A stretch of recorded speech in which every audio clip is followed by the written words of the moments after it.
The former Resources Minister, the man who was in charge of that project, and Nationals MP Keith Pitt, joins me in the studio. Keith, the Prime Minister says you must have mucked up the consultations. That's why the courts ruled against you.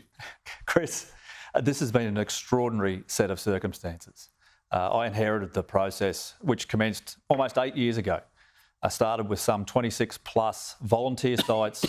They were narrowed down finally to a group of 3, in which I made a final decision for 1. More than 60% community support. We are looking at a wheat farm, freehold land, no native title. And the idea that we didn't consult with the Bangala people is just ridiculous. If I remember correctly, it was more than 100 attempts, phone calls, emails, Coro, meetings. I met with them. Matt Canavan met with them. So if it seems like a stretch in terms of acceding to those Indigenous objections, surely the government should appeal so you get the right outcome in law. Well, there's got to be a difference between consultation and agreement. They're clear they're not going to agree. This is the best site, the best opportunity we've seen in almost 5 decades to secure what's needed for a national piece of infrastructure.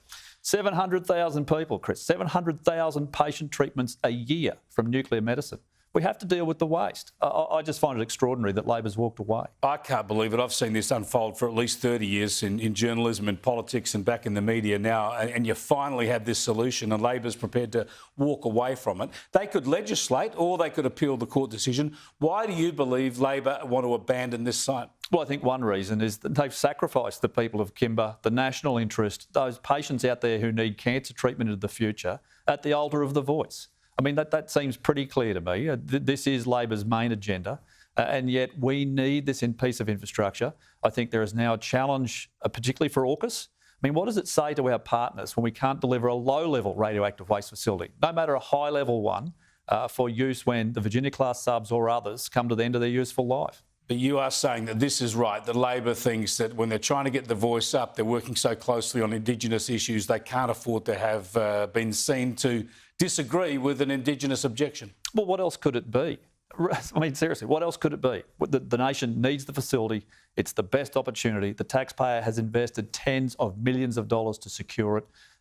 I've looked at this over and over as to what else could I have done?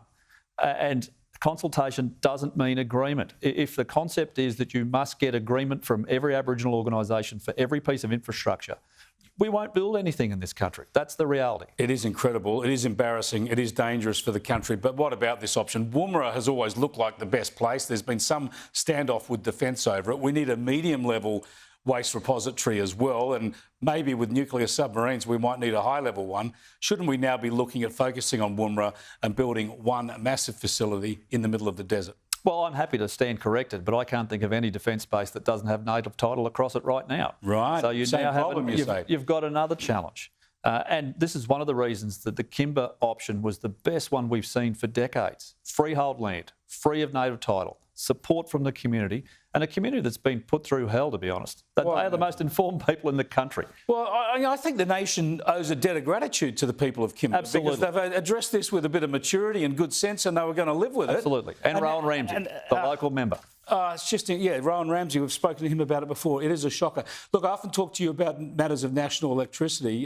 Tell me about the battery of the nation, Tasmania. It always looks dodgy to me because hydro, is reliant on rain, and it's a temperate climate in Tasmania. You don't have endlessly full dams.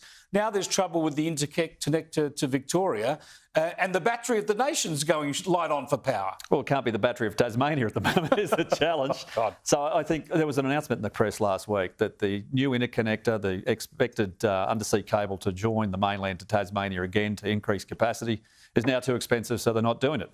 And hydro, it's a limited resource. It depends on how much water's in your dam and how long you can run it for. If you're not relying on putting fuel in one end and steam and then electricity out the other, well, you've always got that risk, Chris.